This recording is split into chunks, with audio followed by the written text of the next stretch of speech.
Hello, good afternoon.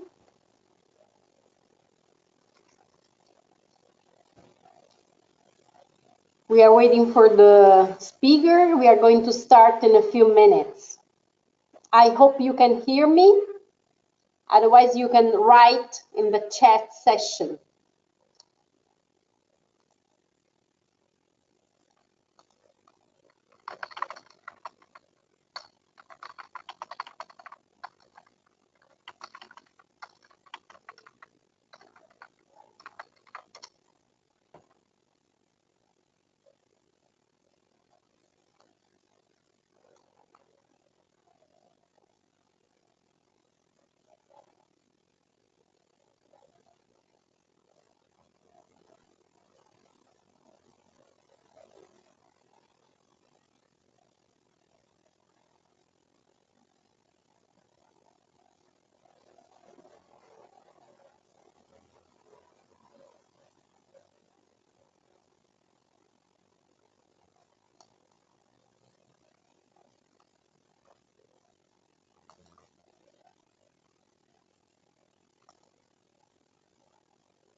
Yes, the background noise is it's myself. Sorry, I'm writing on the keyboard.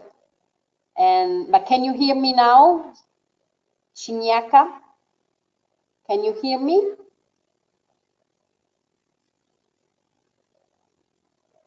Because all your microphones are mute, but mine is not. So, okay, perfect.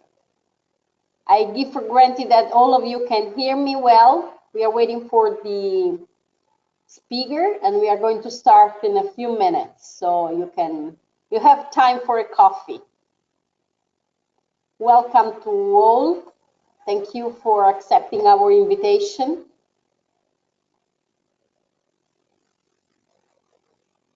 Yes, all the participants' microphones are mute.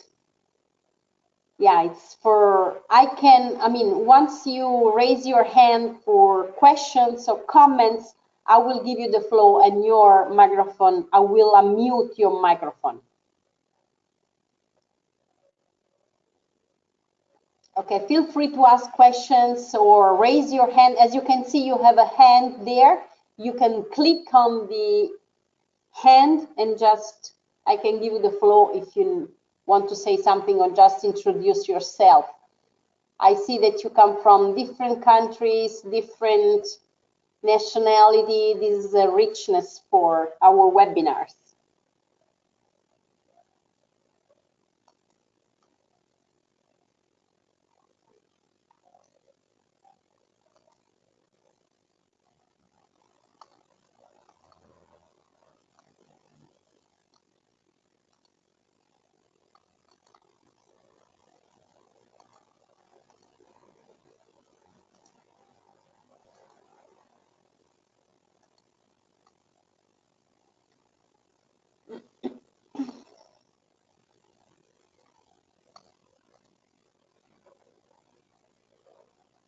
Hi, Mary.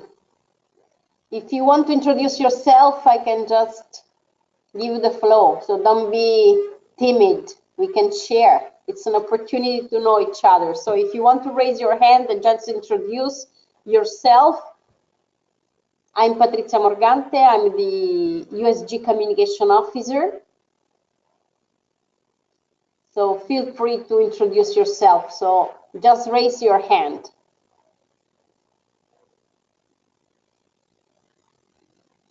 Hi.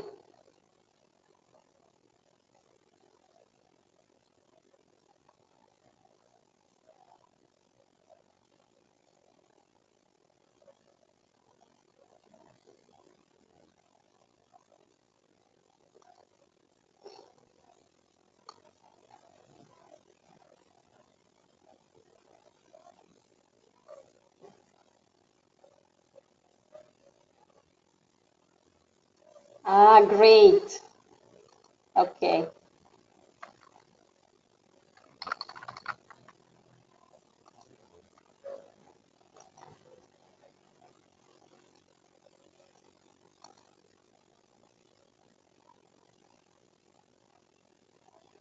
Sister Mary, do you want to introduce yourself? Buonasera. Hi, buonasera. Father, you should share your webcam. Okay, perfect. Here you are. Hi, welcome. Can you hear me well? Yeah. How do we do now with the presentation? I will give you the task as a speaker later on, after the prayer, because I prepared the presentation, the prayer and the presentation. Do you want to make a test? Yeah. Okay, now So you are how do I show? Okay. accept the role. Yeah. And now people should see your screen and not mine. Exactly, perfect. Okay. Where do I see that? I see your screen. So You then see you my make it screen, bigger. Yeah. okay. Okay, it's perfect. Okay, but I don't see myself, right? You should have your video, a very small, how do you call the, Okay. Yeah, do it's you okay. see me? No problem. But do you see me? I see the two of us, but my Ah, question was whether there is a way to. you should have like a button say layout or webcam. Perhaps there you can set the layout of your screen differently Yeah. or make it bigger. Okay. Okay, no problem. Okay, I will take back the screen just for the prayer, okay? Yeah, sure. Thank you.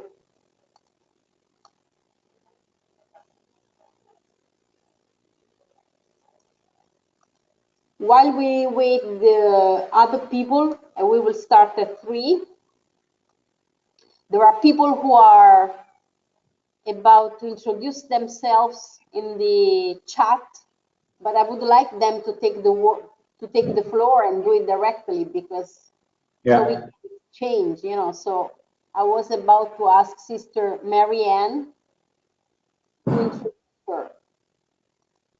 Sister Marianne? Yes. Hi, you can introduce Hello. briefly. Am I only audio or am I video? No, just audio. Oh, okay. So don't Okay. worry. Hello. I'm Sister Mary Ann Culpert. I am an assistant general for the Sisters of Notre Dame. Our mother house is here in Rome. I am originally from Toledo, Ohio in the United States and have been on our general council for a year and a half. Hello, sister. Thank you very much. And then we have Chiniaka. I will give her, I'm sorry if I'm pronouncing your name No, badly. Chini. Right. We know each Yes. other. Hello, yes. We communicate every now and then. Yes. Hello, Hans. Hello. Hello, I'm Sister Chinyaka, missionary sister of the Holy Rosary. I'm the vicar of my congregation, presently acting as the general, and I live in Dublin, Ireland. Welcome, sister. Thank you. Or should I say vicar? Whatever you like.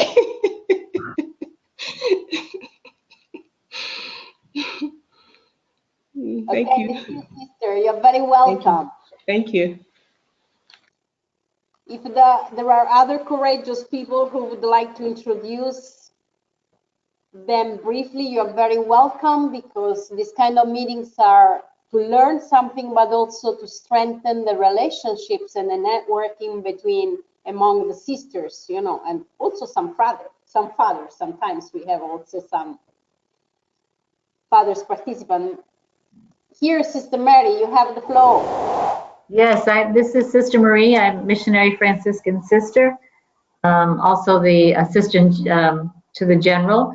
And I have been here for a year and a half, but we have for the first time joining us Tatiana Paradiso, who's new to the Missionary Franciscan Sisters communications, and I will let her introduce herself.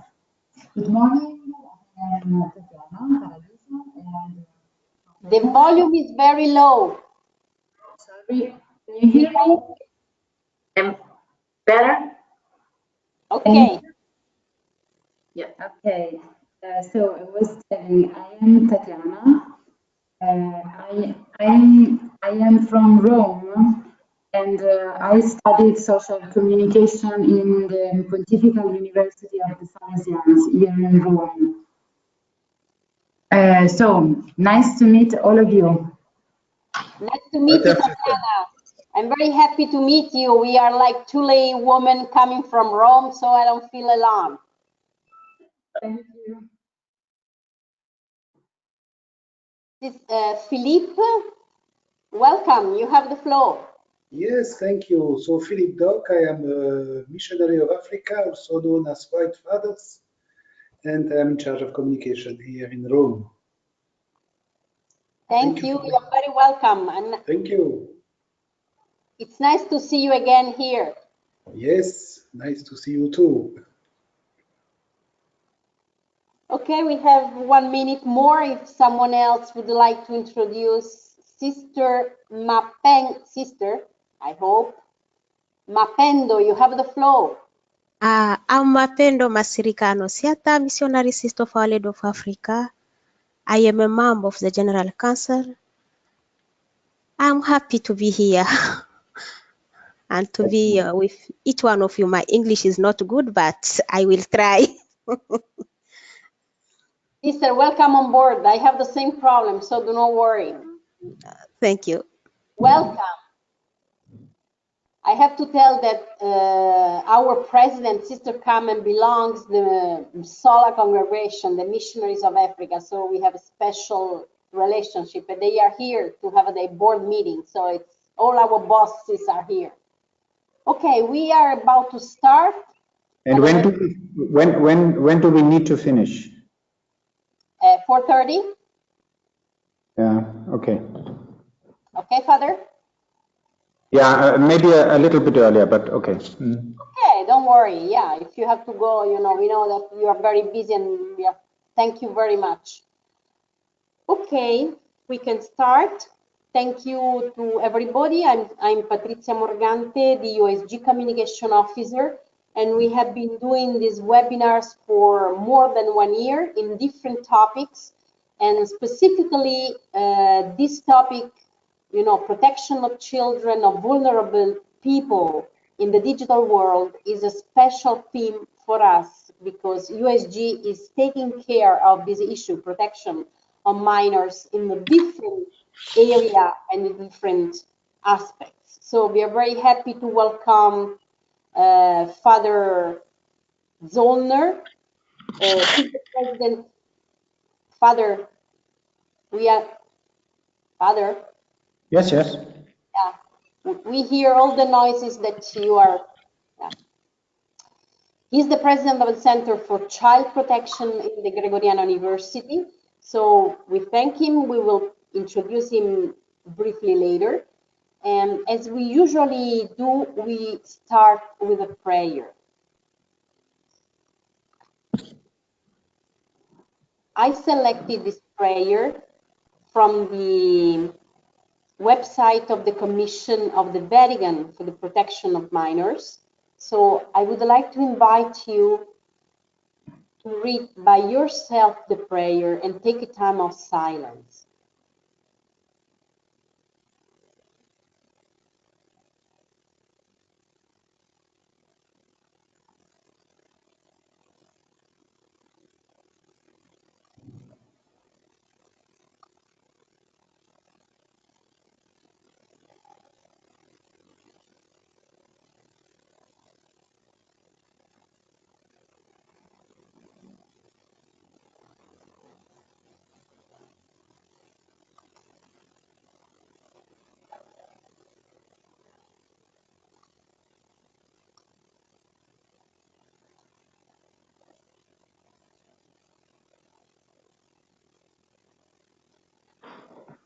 Lord, help us to hear the cries of pain and to take responsibility for so many broken lives.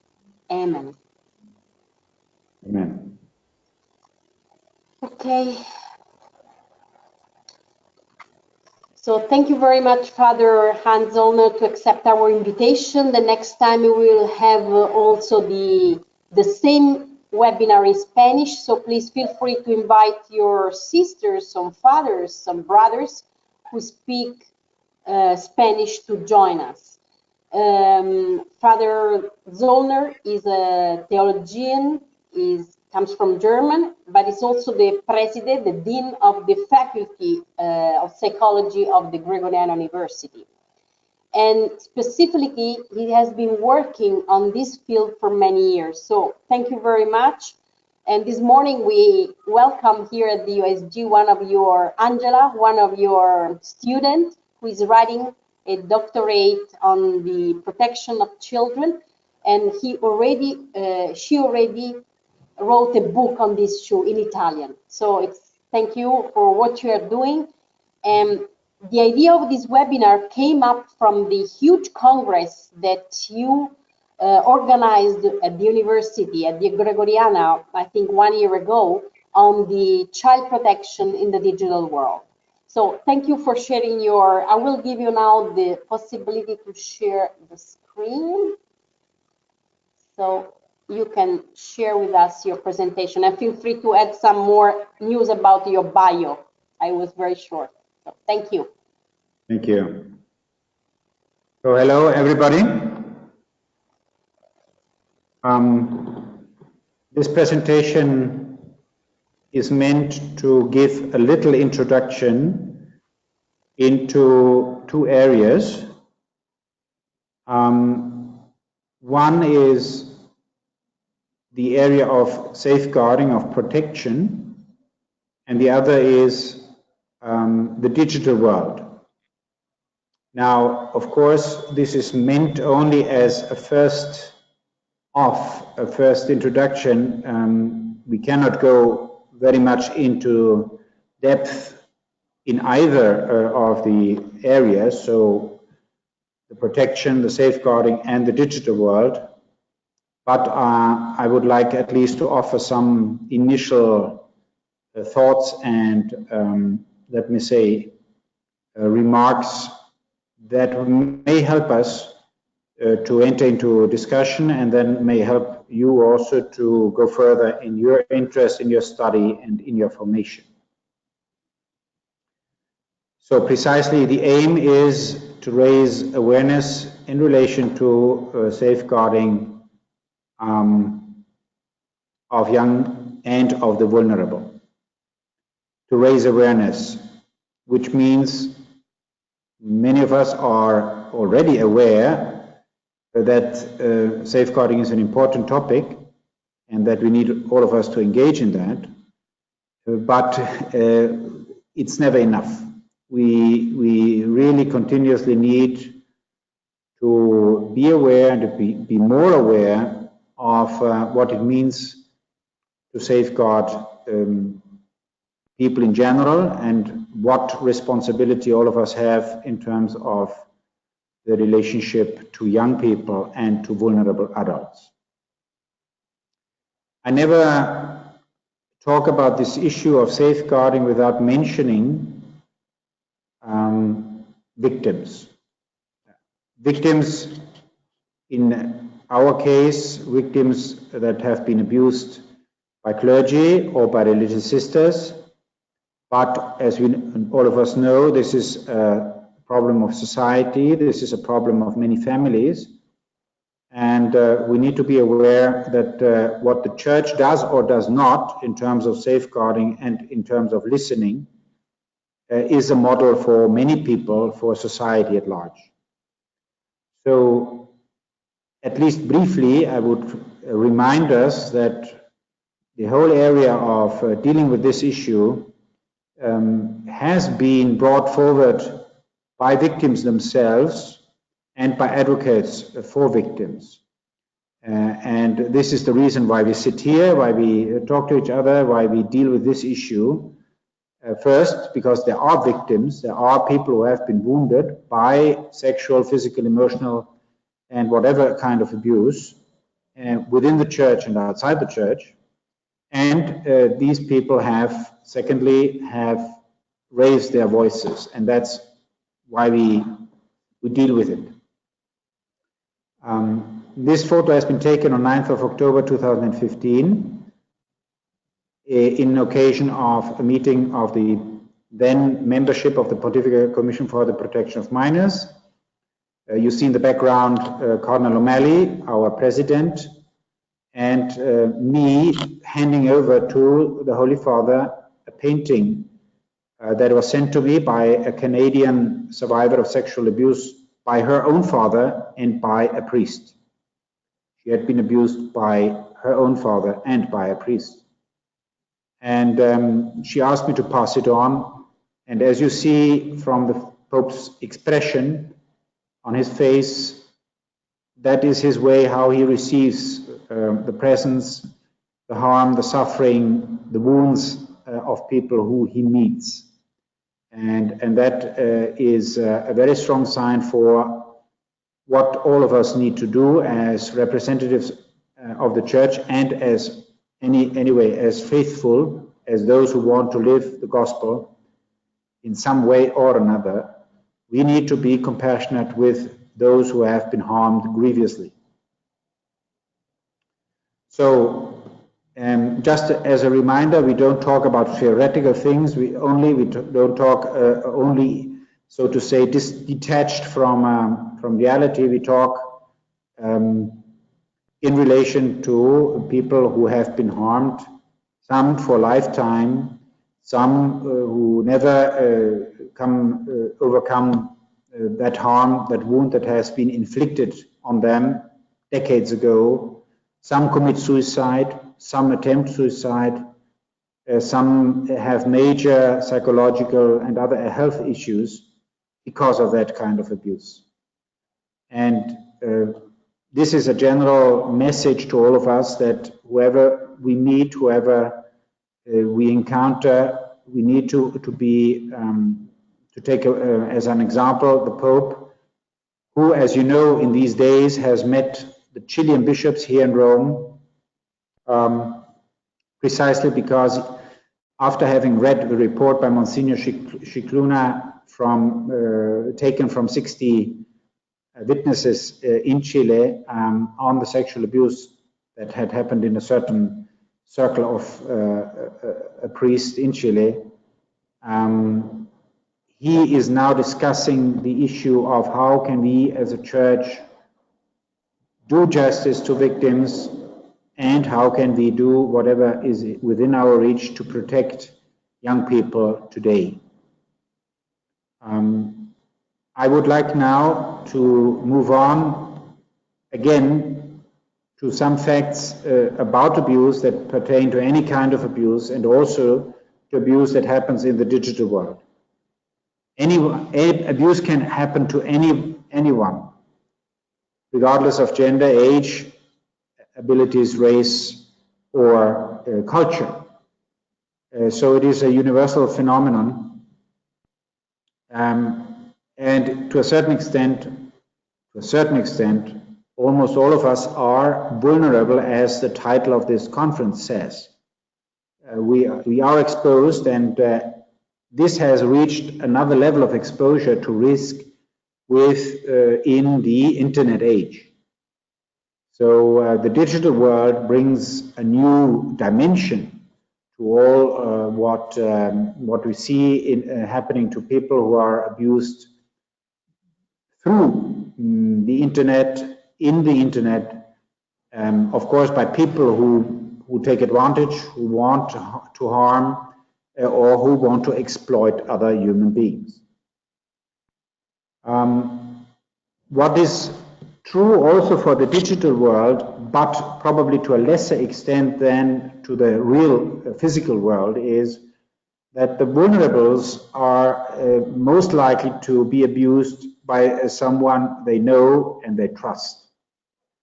In regard to church personnel, of course, one of the biggest challenges for us is to accept that priests and religious are imbued with much of trust by most people, by almost all human beings, and the destruction of that trust is of the deepest harm that can be inflicted on people. When such a trust is destroyed, much of the trust in all human beings is gone.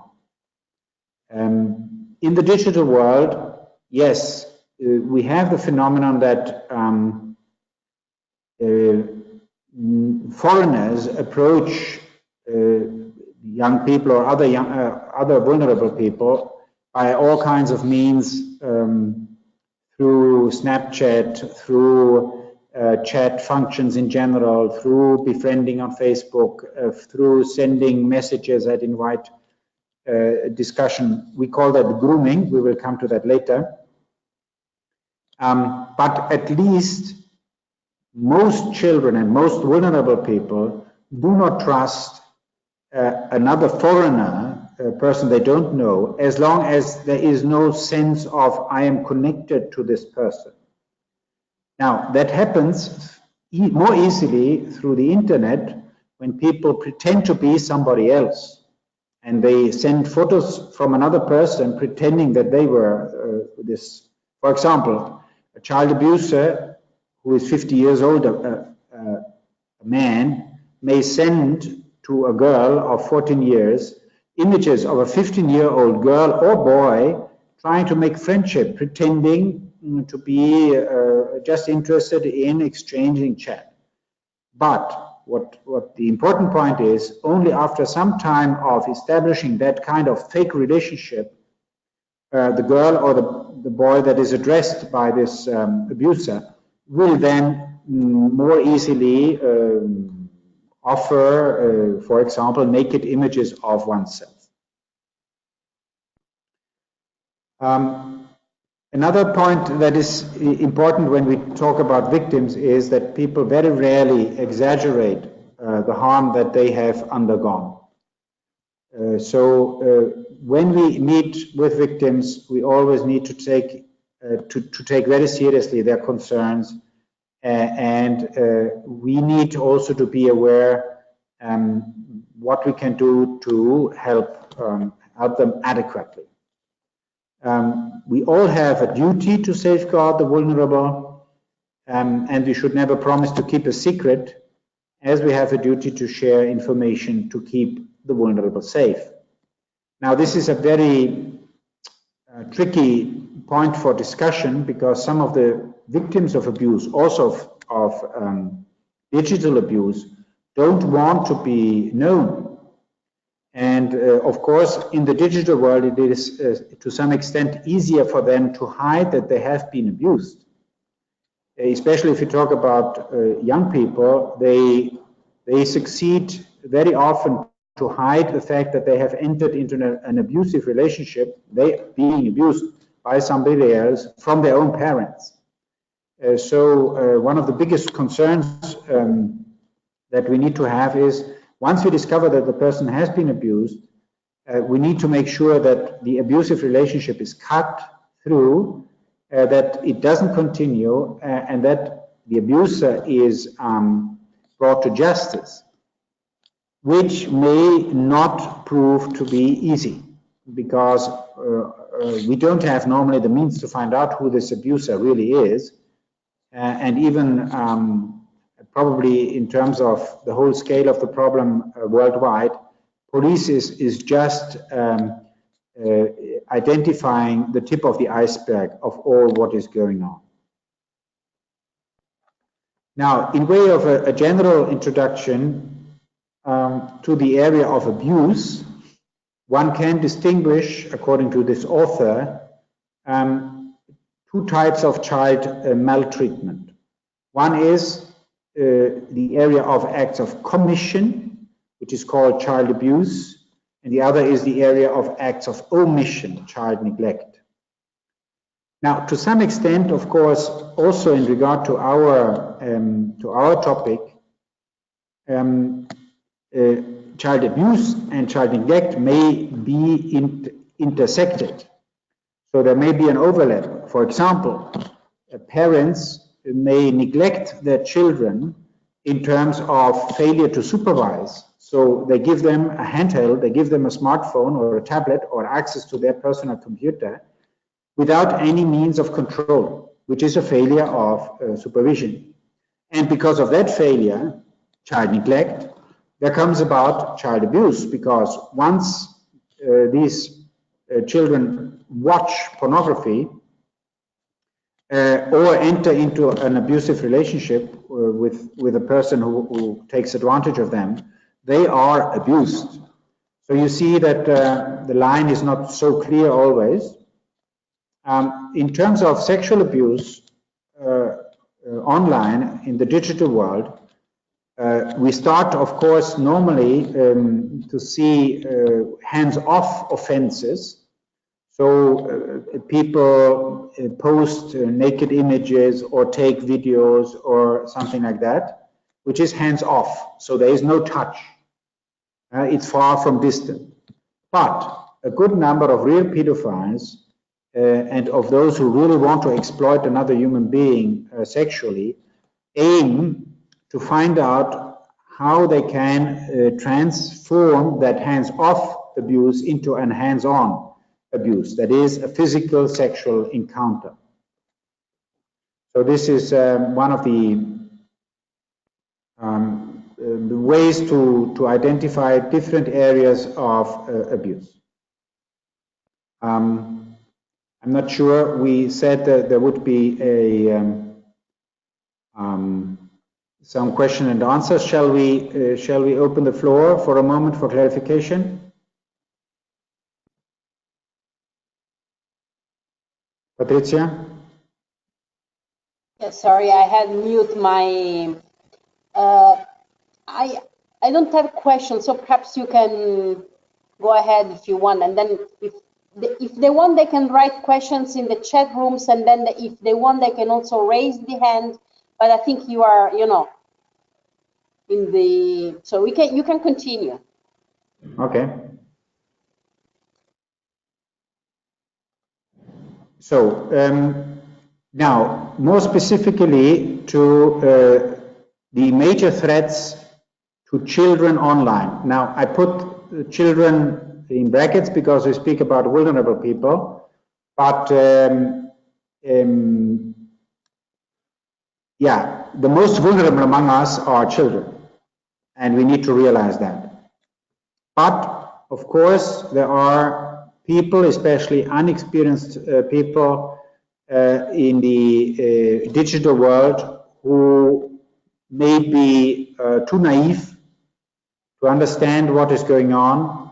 And when somebody approaches them, proposes something in financial areas or in terms of a work offer, job offer, or something like that, only to find out later that these people wanted to exploit them financially, or they want to sort of use them for their own political reasons, or they want to take advantage in sexual terms.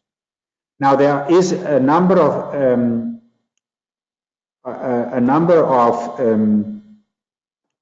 ways how one can exploit another person sexually online. And of course, in general terms, there is child sexual abuse material or sexual abuse material that is posted. So there are images, there are videos, there is other kinds of material is produced and is then posted. It is made available to a certain number of people, or it is just posted for anybody. So there are rings, there are people who send material to each other, and there are some who sell sexual abuse material online. By the way, there are 2 million pornographic websites based only in the United States of America, and 2 million more websites for pornography worldwide. So we have about 4 million pornography websites, and half of them are based in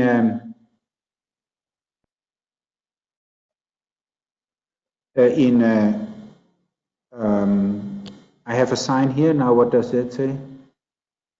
Can you hear me? Yes, yes, it's working. We can see your presentation. Yeah, there was a strange sign here. Yeah. I hope the computer won't restart for an update or something. That's what happened. And that's why I'm on this computer, because my other computer has had a major update and my webcam doesn't work anymore. So there is advantages and disadvantages of being connected. Thank you. Yeah, so I was about to say that there is a huge market for pornography worldwide. And all of us who accompany human beings in counseling sessions, or when you ask priests, many people who come for confession, of all ages, of both sexes, of different ways of life, priests, religious, male, female, all ages, you can say, use pornography. It is a huge market, it is a huge reality, it has a huge impact on our society at large. When we had the Child Dignity Conference in October last year here, I was surprised to find so many scientists from the big universities in the United States, non-Catholics, who were very much concerned about the impact that the use of pornography has in terms of our brain functioning, our relationships, our emotional processing, our sexual imaginary. And of course, there is lots of material out there for free. So the normal, so to say, normal heterosexual or also the homosexual pornography is accessible to anybody. And basically, there are very few countries that restrict effectively the access to sexual abuse material. Now, in terms of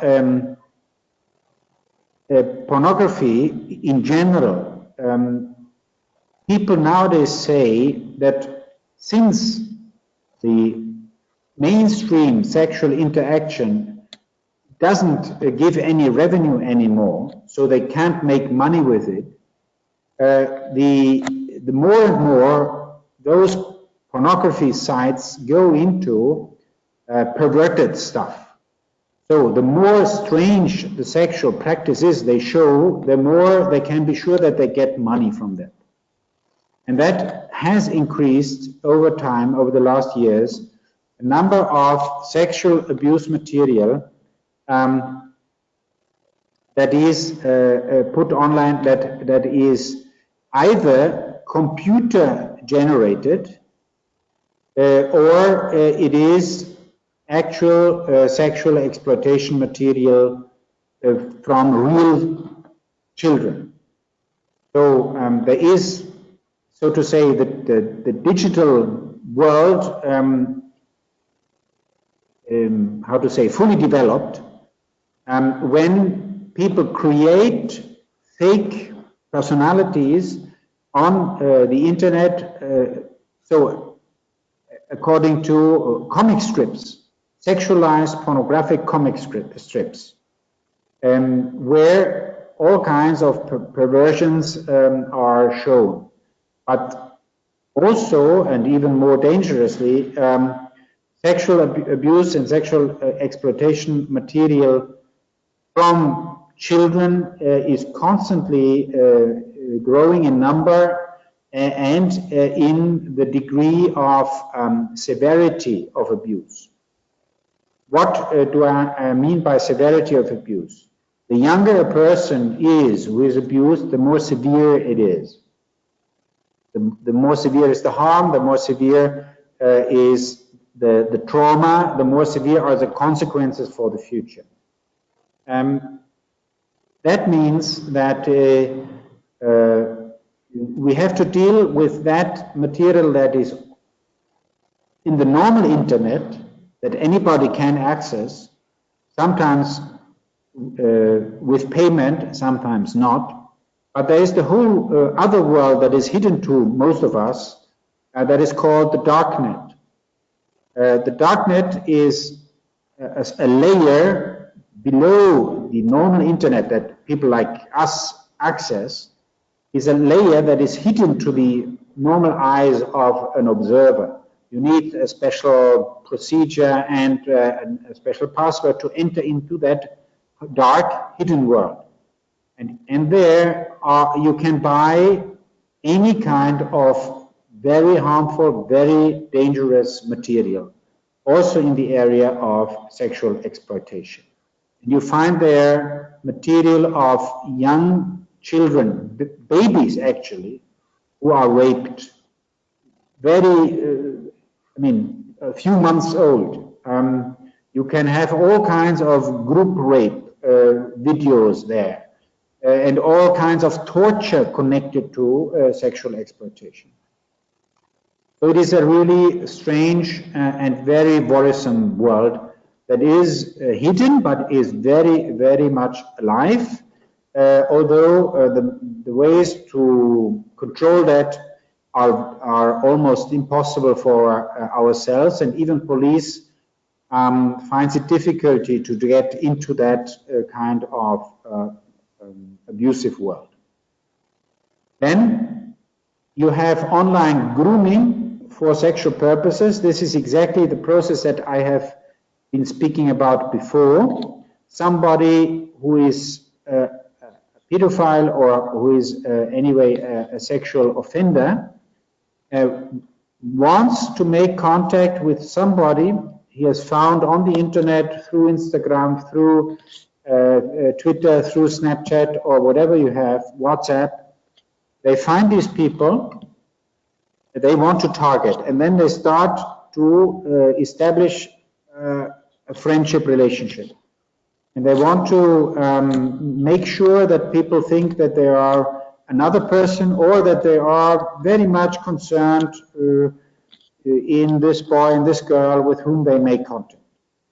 And young people are more vulnerable in that sense that they don't question, why would a stranger contact me? Why would somebody who I don't know be so friendly with me?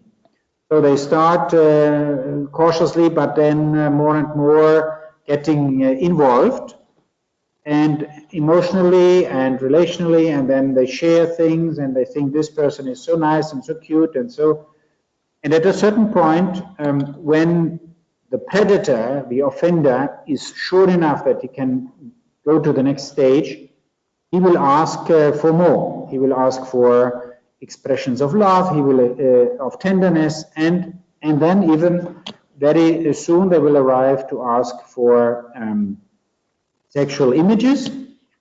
They will say, you look so nice, I would like to see you as a full person, and you are so cute, and I'm sure that you are so beautiful, and so forth and so forth.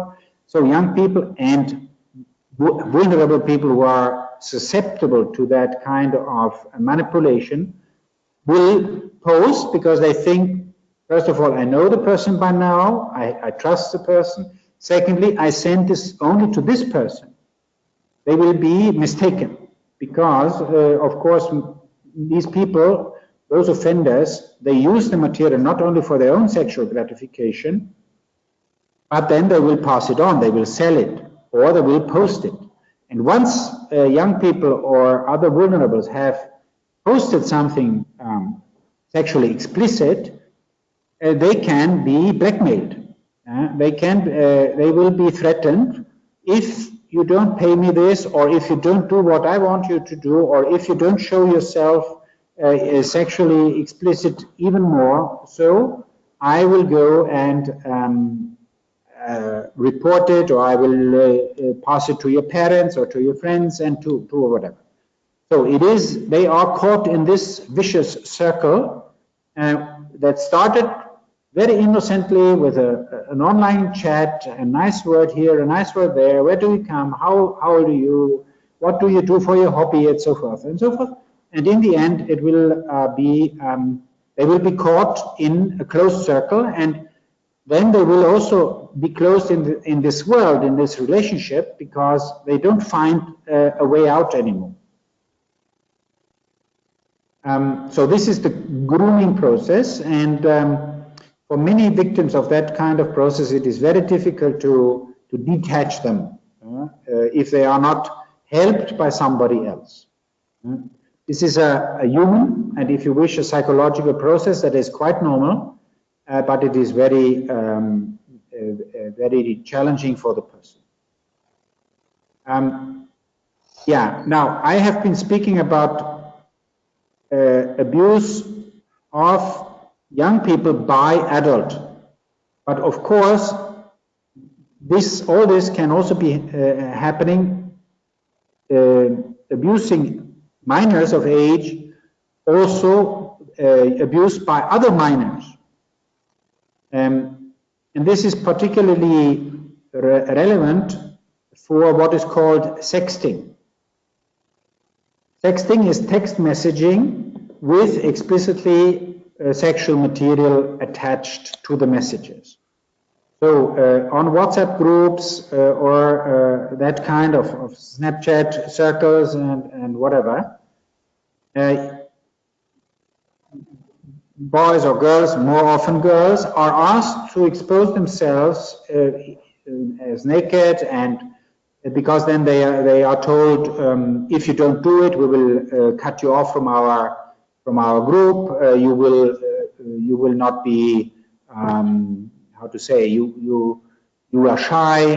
They are mobbed and all kinds of things. So they are invited, and they are asked to post sexual images of themselves. Otherwise, they are not within the group. Once they have done it, the same happens as I said before. Once the material is there, it can be used and distributed, and it can also be used for blackmailing and for asking money or all other kinds of material or whatever money they are invited to provide. And this is called sextortion.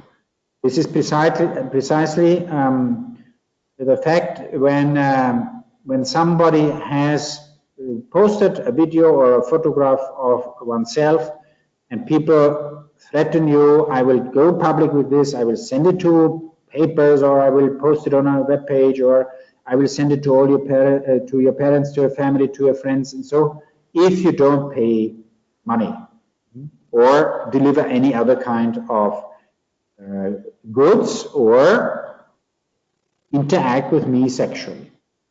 This is called sextortion. Another major threat to the security of young people and of vulnerables is the online streaming of sexual abuse. And I'm not sure whether you have read recently, there were quite a number of cases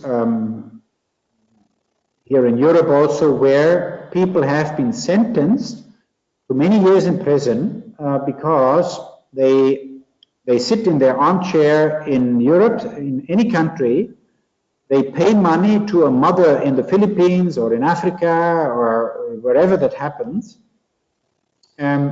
so that they watching online the sexual abuse as they want it to happen. They order the mother to do this with the child, or they call people who would rape them or touch them or manipulate them sexually anyway. So they sit in their armchair, they watch that according to their order, and they pay for that. This is a huge threat to many young people worldwide, and I don't think we have any clue of the sheer scale of that kind of abuse. Cardinal Tagle was addressing that issue during the conference, Cardinal Tagle, the Archbishop of Manila, during the conference in October here at the Gregorian University, when he spoke about the link between poverty, between failing social systems and sexual abuse. Why would a mother expose her child of 2 or 4 or 6 years old or older to that kind of sexual exposure if she didn't have the necessity to earn money, to get money for the children to grow, to educate them, to provide shelter and whatever. So this shows also that the digital component of this kind of sexual abuse online, of course, transcends national boundaries. It gives the opportunity to offenders to expose them to very little risk. At least they don't need to travel to a country and be caught in the act there in that country. They can sit at home, and if they think they cover their own internet addresses, the IP addresses, so that they cannot be found out, they think they are sure, and they can go for their own sexual gratification, abusing not only physically the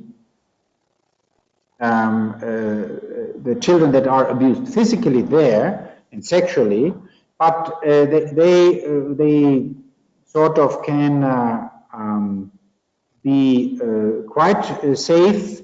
At least they are not exposed to severe child protection punishment in countries like Thailand or other parts of the world where sex tourists needed to travel to. Nowadays they sit at home, they pay for what they want to see, and only occasionally they are caught. So probably not many of those who abuse children by means of this kind of instrument are really caught. So these are the areas of major concern for children and for other vulnerable people. This is something that happens from adult to children, that happens from minor to minor. And unfortunately, this is something that goes beyond our technical capacities of control and supervision. Father, can we have just a short break to listen some questions? Thank you very much. I mean, it's really hard to listen this kind of things. You know, we don't want to close our eyes, but we can see and perceive the suffering of people around the world, you know. So thank you. And I would like now to read a question and then to give the floor to Sister Evelyn. The question is from Kate, Sister Kate. Is there a typical profile of a vulnerable person who will be targeted and who will be probably respond to a predator? And now I would like to give the floor to Sister Evelyn so she can, I'm trying to unmute Sister Evelyn.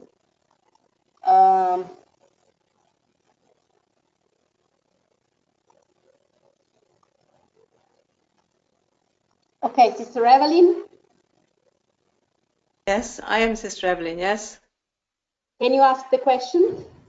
No, I didn't ask any, I didn't ask a question, no. Oh, sorry, you raised your hand. That's why I'm giving the floor. Okay. Sorry. Okay. No, I didn't. Okay. Okay, doesn't matter.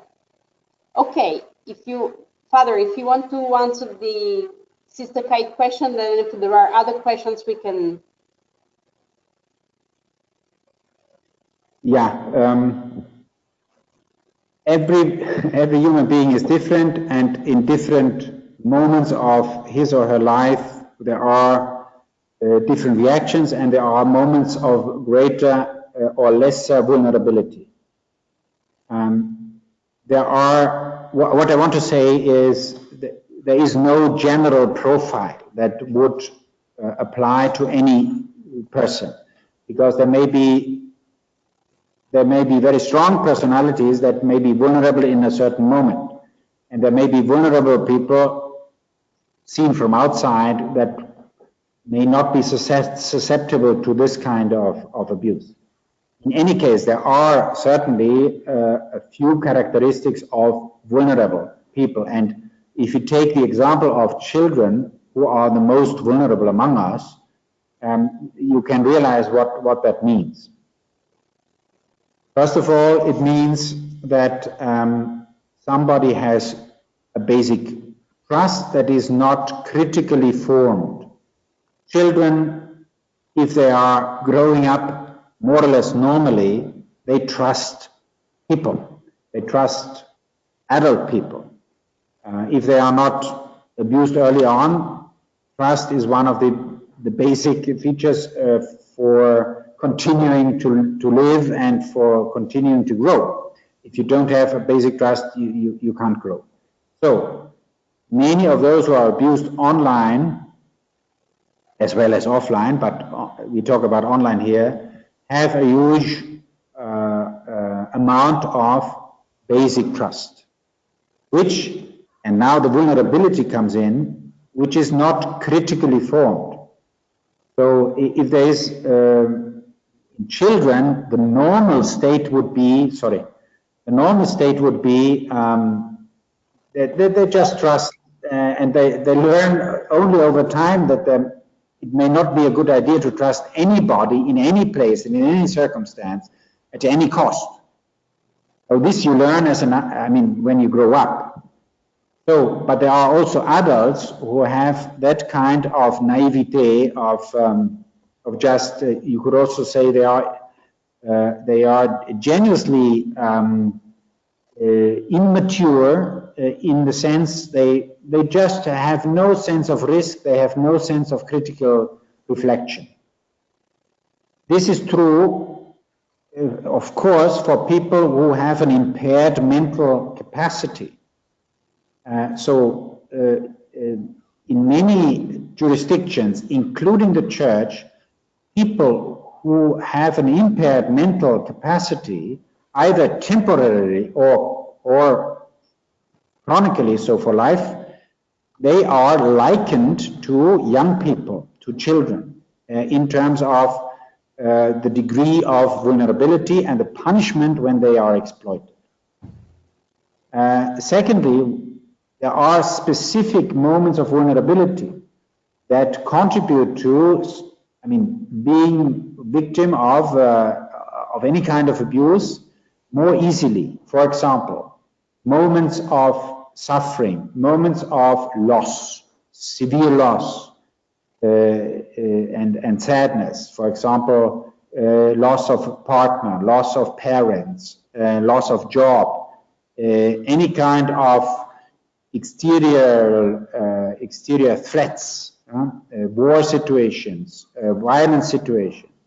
All this makes us more susceptible to manipulation and to abuse. Thirdly, vulnerability is also a major issue in terms of some cultural components. And this is now interesting for the church context and for many cultures in general, insofar as some people in the church and in religious life have been taught that superiors or adults or priests in general have to be obeyed too. So we need to follow whatever they ask. So if you have that kind of education, if you have had that kind of image, you more easily accept any kind of offer, even if you perceive something strange, if you you think that this is not normal, what this person is asking, I wouldn't do it, but because it is somebody with authority, I will follow anyway, and I will do what this person asks me to do. Fourthly, people who have some difficulties to live with their own sexuality are taken advantage of more easily because they may have sexual desires, they may have sexual fantasies that they can't live out, and they don't allow themselves to live out with other people, and they don't want to share that with nobody. But in way of befriending somebody online and discovering, so to say, the same sexual interests and fantasies, they find their perfect match, and then they become they are abused because they thought that this was a person who would respect them and would have the same idea or the same preferences, but actually it is only for the purposes of that person. It is not mutual. So these are a number of components of elements that make people more susceptible. Of course, you can never add 1 + 1 + 1 + 1, the 4 points that I've mentioned, that will in the end lead to some kind of abuse. We never know that because of a variety of reasons. Even vulnerable people may then retract, they may stop the relationship, but some may go on and actually become victims of abuse. Thank you, Father. From your answer, I understand the complexity of such situations. So this is why we want to train sisters when perhaps they have, schools. So I have another question that I'm going to read, but I would like to ask you, what are the symptoms of a victim? So what are the, how can I say, the symptoms that we have to note, that we have to be aware of a child, or of a minor, to be, to have some doubt that perhaps there is something wrong. I will read the question of Father Philippe. In our religious communities, especially in larger houses like in Rome, lots of people pass through, religious or not. How can we lower the danger of having them involved in criminal activities online?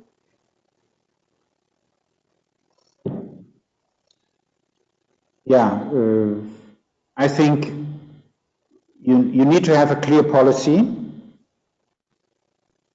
for yourself in your community with the things that you want to address. So it needs to be spelled out what you want to address. Now, in our case, there should be, for guests or for people who pass through, there should be an information sheet in which, which is accessible easily, and that spells out the sanctions, and that makes clear that your online activity is monitored. This is the very least thing that we need to do. People think that whatever they do online may be hidden by certain browsers that offer so-called anonymous windows, that they may be hidden because they are in different places. And so you need to always make sure that people understand that whatever they do, they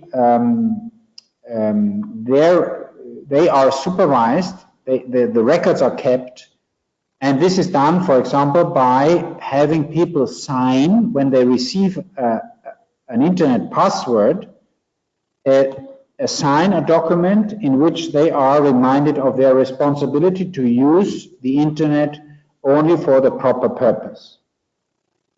So this is the very minimum that people who pass through our houses, who use our facilities, know when they log in or whatever, that there is a pop-up that tells you these are the conditions, and within those conditions of use, it should be spelled out what happens if you use improper web pages, if you do abusive, if you show abusive behavior online.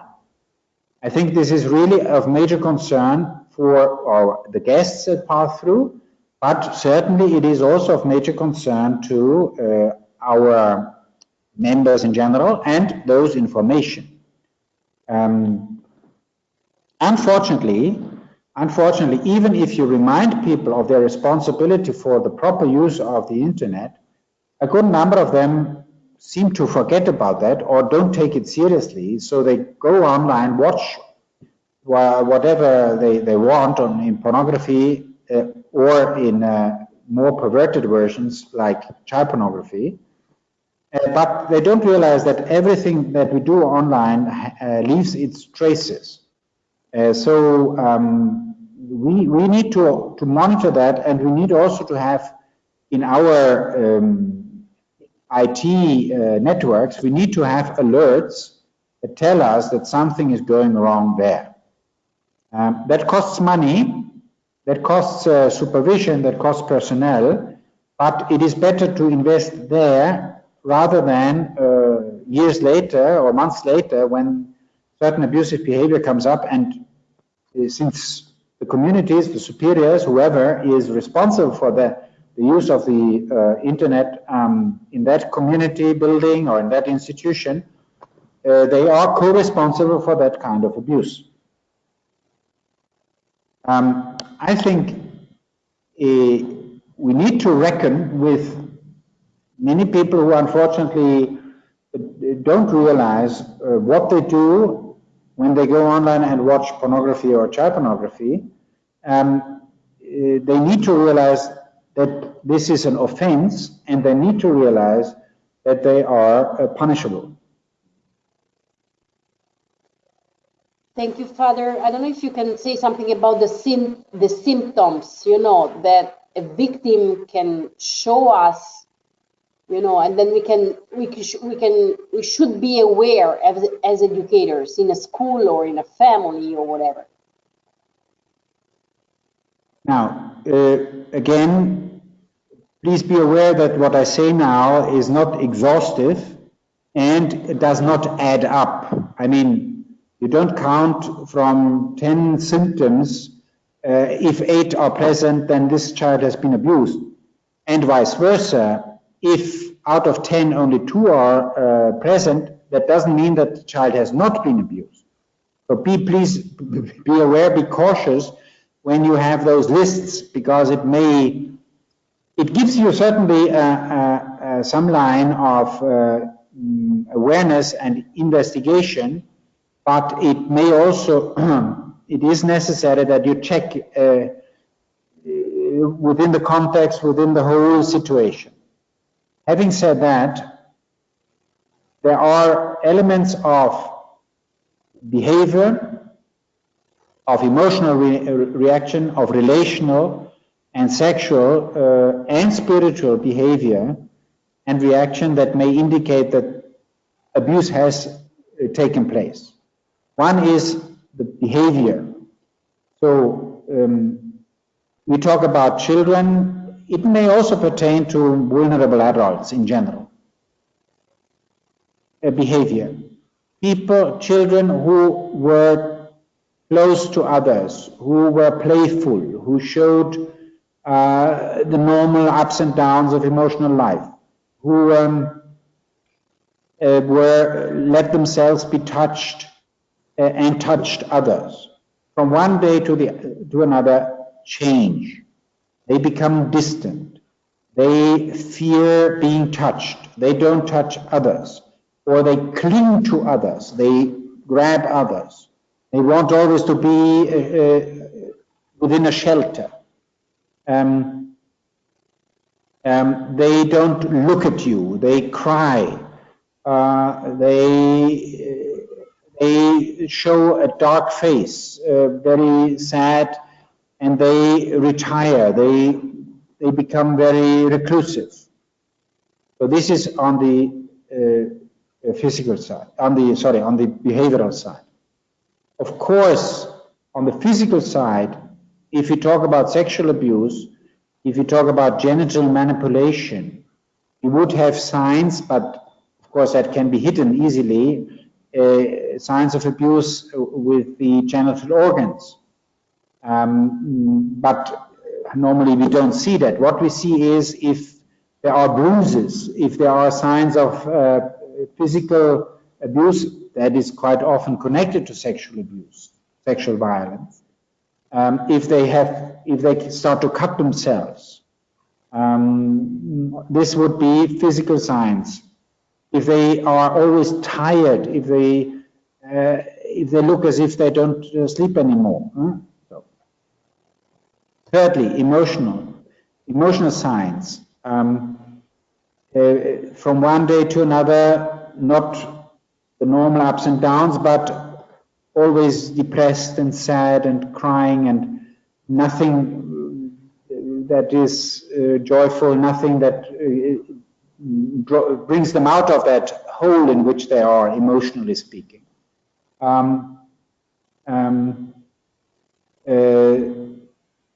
Fear, signs of fear, trembling, shaking, avoiding people, running away, hiding, or trying to always be close to some protective figure.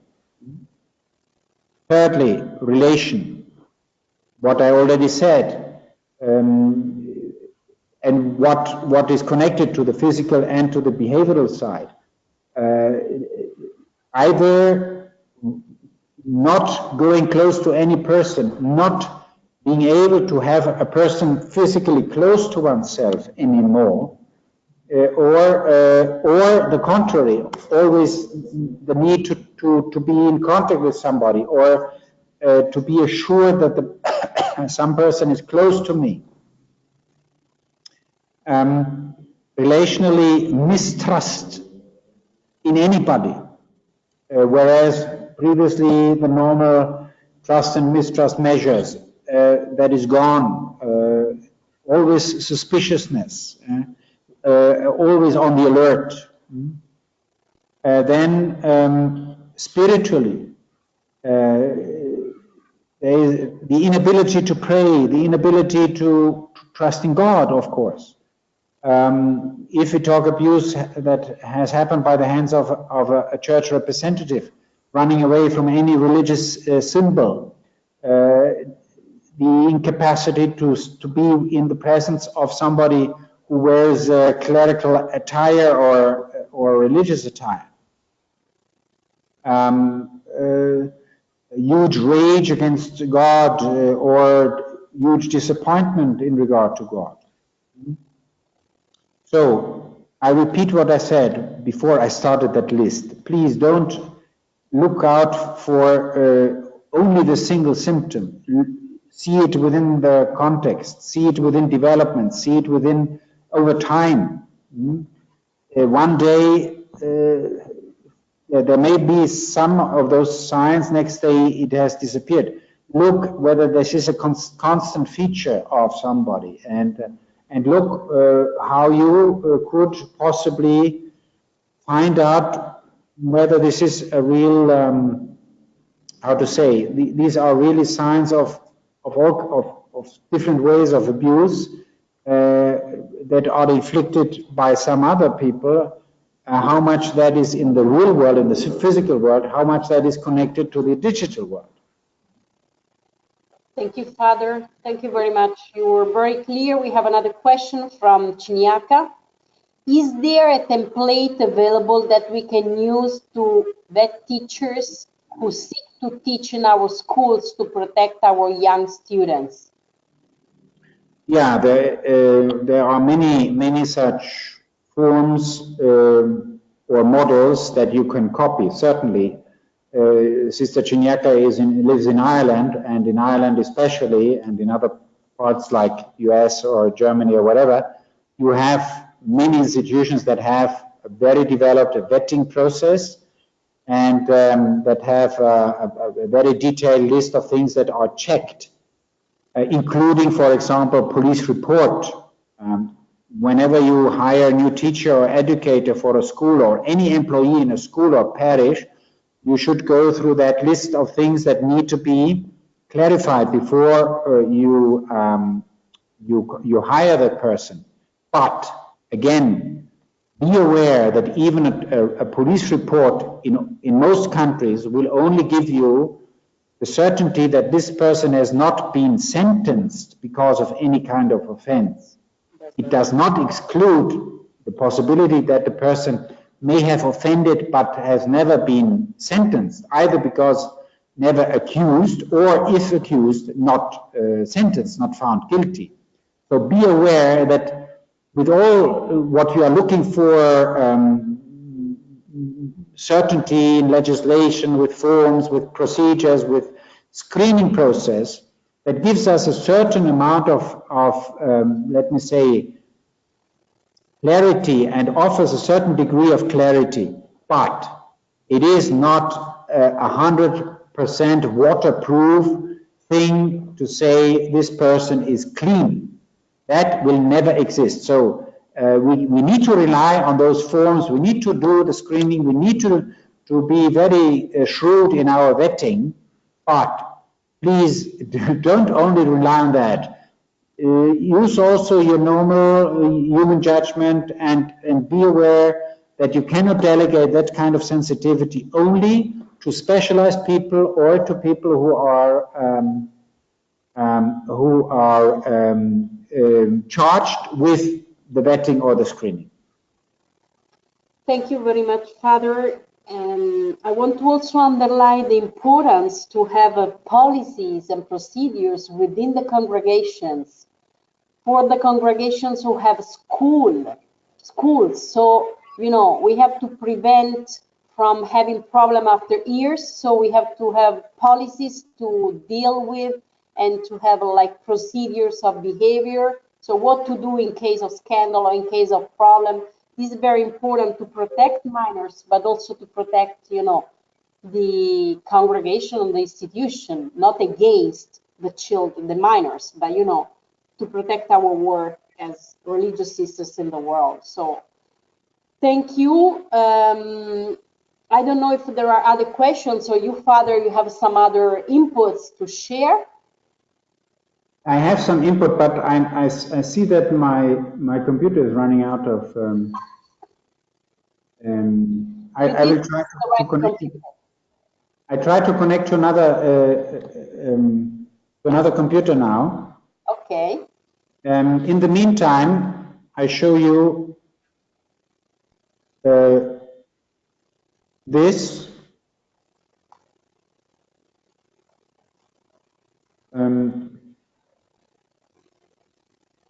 So, what shall we do? The attention for victims, as I said, is our first priority that all of us should have.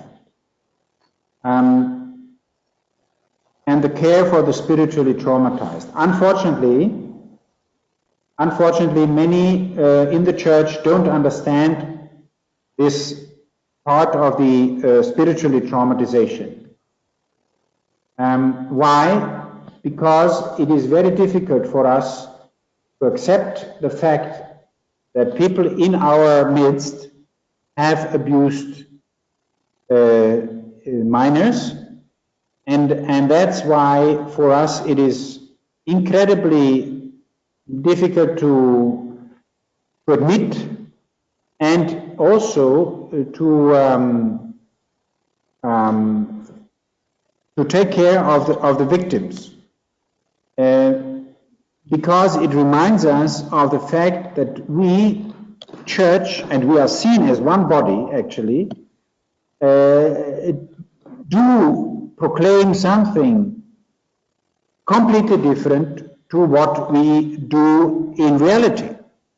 So if we say that we protect minors and we don't do it, people are much more hurt and much more traumatized. Secondly, how do we protect minors in the ecclesial context? Can we make this one of the priorities of our ministries? Is it not the task today that we church actually do put young people in the center of our attention? Do we really do what we can so that they are protected? How much do we engage? How many resources do we apply? Then something that I need to highlight, because we talk to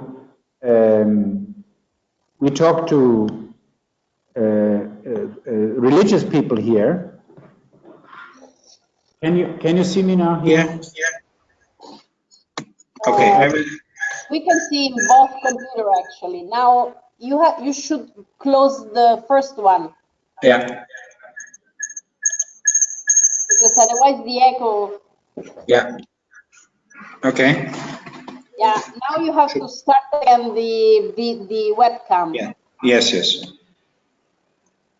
And I will also put the presentation.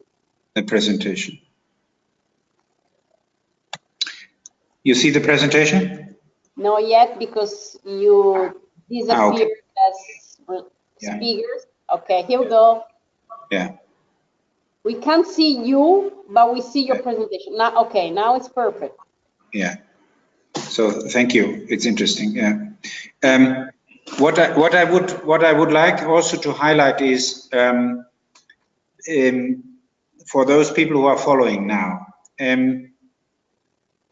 We need to recognize that in our formation houses, in our novitiates, in our juniораtes, in our study houses, there are victims of abuse, members of our communities.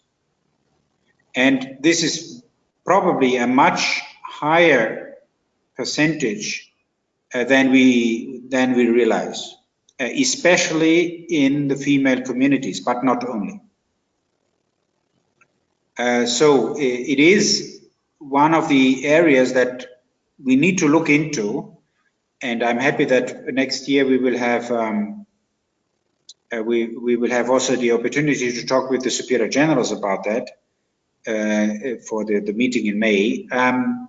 What does that mean for our formation settings and for our accompaniment of young people and not so young people who join our religious communities? Now, that is true certainly for the past in regard to sexual abuse, physical abuse, emotional abuse by parents, by teachers, as well as by clergy or religious sisters, who were those who have abused young people who then enter into religious or priestly life. But it is also true that we need to recognize that nowadays we will also have victims of kinds of abuse like sexual abuse, mobbing, sextortion, etc., what I have mentioned earlier, who are victims of digital abuse. So what does that mean for our formation setting? How do we find out about that? What do we do if the victims don't talk about it, which is the normal thing, because they feel so shameful, they feel so afraid to talk about, and how can we provide the help, the support, the accompaniment that is necessary for them when they come out of their shame, when they are encouraged, or when they can't control it anymore. The same is true. We need also to realize that there is a risk to accept offenders in our formation houses. So we need to verify in the screening, what I said before, that there are people who may have offended, and we need to make sure that these people are screened out, that they are not admitted. How do we do that?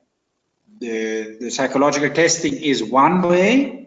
The police report, whatever you call those standard procedures, is another way to find out whether there is a record of offences, of sentenced, punished offences, but that will not be sufficient in the sense that you cannot rely only on this kind of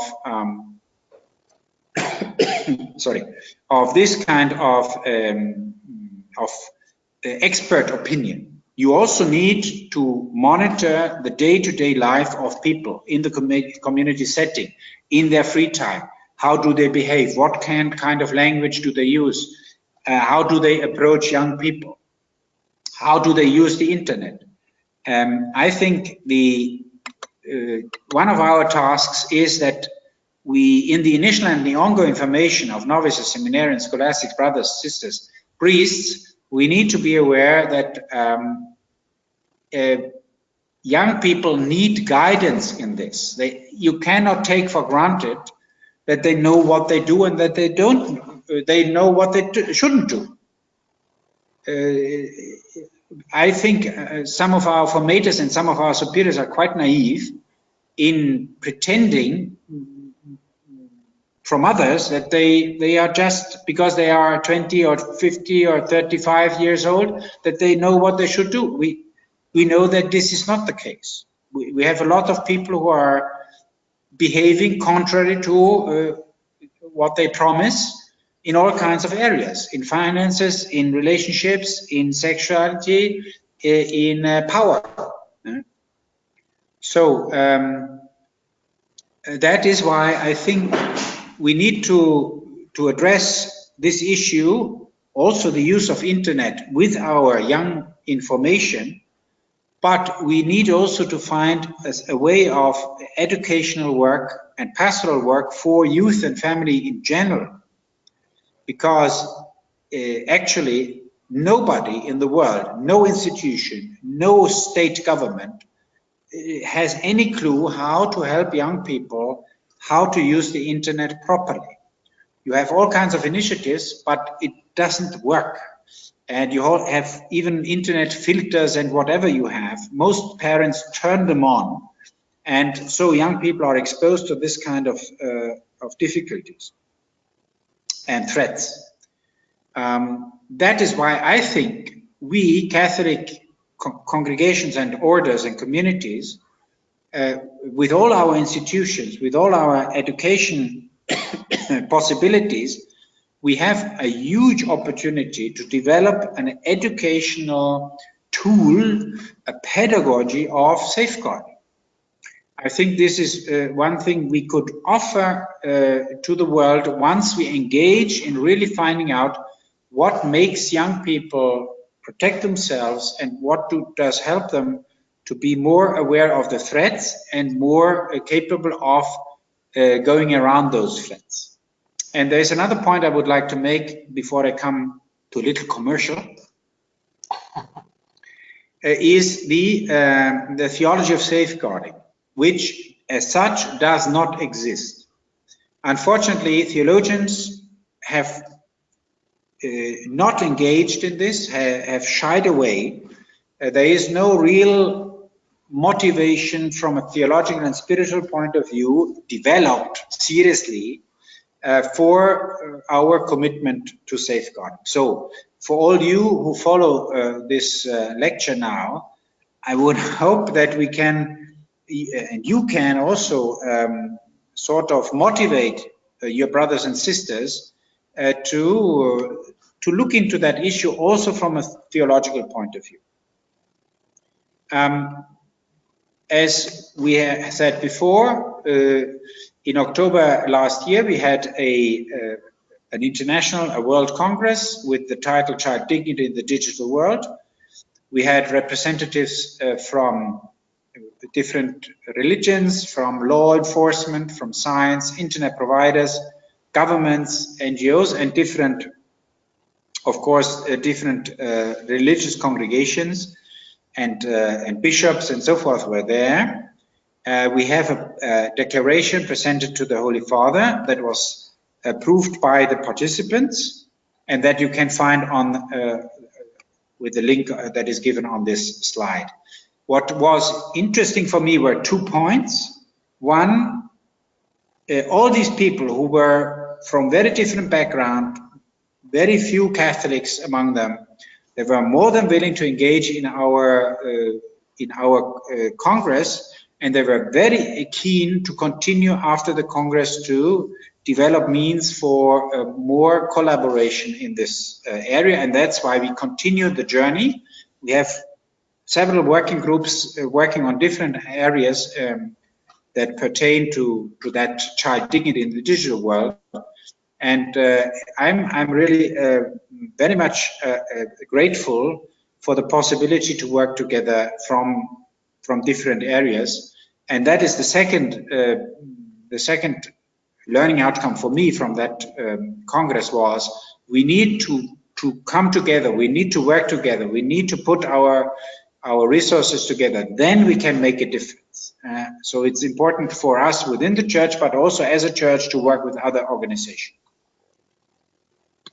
And then we have had a number of requests to explain more about the Center for Child Protection in the questions that I saw that you had sent previously. So our Center for Child Protection here at the Gregorian University is an e-learning, offers an e-learning training and qualification framework for pastoral professions in, at the moment, 5 languages. English, Spanish, Italian, German, French. We are in the way of translating also into Portuguese. We have our doctoral students. Among them are, almost all of them are religious sisters or priests. And from 3 years ago, we offer a diploma, 1 semester diploma course in safeguarding of minors that takes place here in the university in English. And from October onwards, we will have a licentiate, a real master in safeguarding of minors that is meant for church personnel that is engaged in safeguarding measures for religious congregations and communities, for dioceses, bishops' conferences, religious associations, school associations, whatever. You find information about us on in these what do you call it, web links. And I would like to conclude from my side just reminding ourselves why we need to act, simply because it is our Lord who calls us to protect the little ones, because to them the kingdom of God belongs. And we need to be true to ourselves, to our vocations, and to our mission.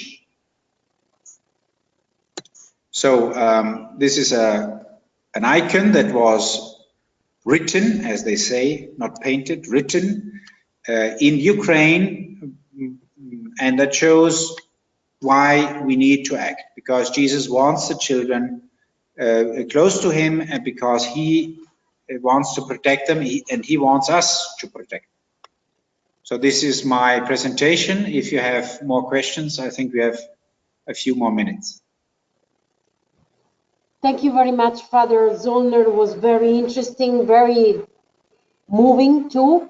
And I'm very happy that you were able to share the links. We will send the presentation, the PowerPoint, together with the recorded video to participants, and will be also on the recorded video will be on the YouTube channel of USG. And about the childdignity.com website, where you can find a statement, you can find a lot of materials, you can find also a video that was a spot listening some testimonies from victims.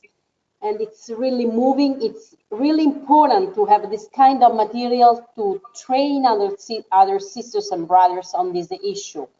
USG will continue to take care of this kind of issues is very important. We are going towards the plenary in May 2019, and this theme will be part of workshops series that we are going to offer to Superior General coming from all over the world before and after the plenary. So we will send you the calendar soon. So thank you very much. Thank you. People are writing on our chat session, thanking you and for the good work that you are doing. I know that you are not alone. You have a good, collaborators, people, and this is very important. So thank you very much.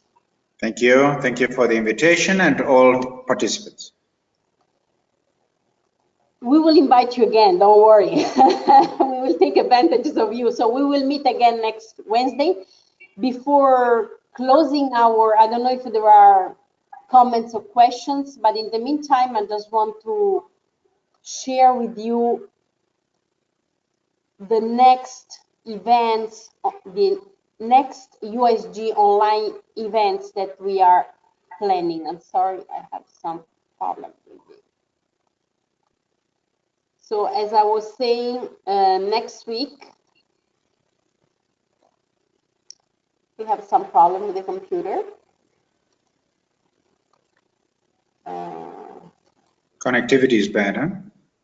Yeah, we are in the center of Rome, but it's like to be in an African country sometimes.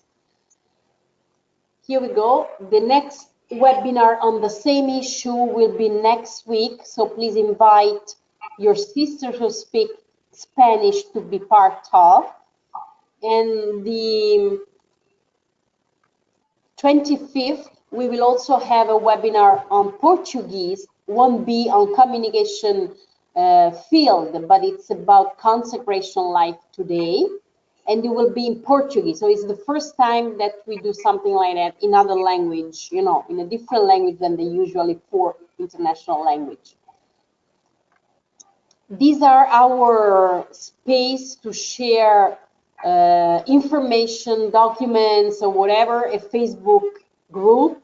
Our lemma is communicating the mission, comunicar la misión in different languages. So we have a Facebook group, a WordPress platform, and a USG newsletter for communicators from religious life. So you have a lot of opportunities to, we will send to you the links to this platform, so you will be part of our digital spaces.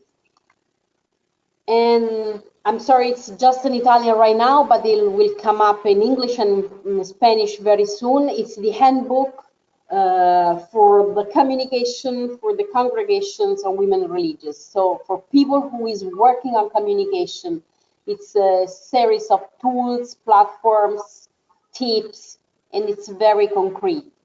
So this is what USG is offering to the congregations to have a better communication and to be aware of this kind of problems that the digital world can bring, together with a lot of good resources. There is a chapter in this handbook talking about the dark web. It's more or less what Father Zollner has shared with us during this webinar. So thank you again to all of you. People are thanking again in the chat room. Thank you very much, Father. And thank you to all for your participation. We were 35 people. Thank you from different parts of the world. So this is our goal. Thank you very much and see you soon again. Bye-bye. Thank you. Bye.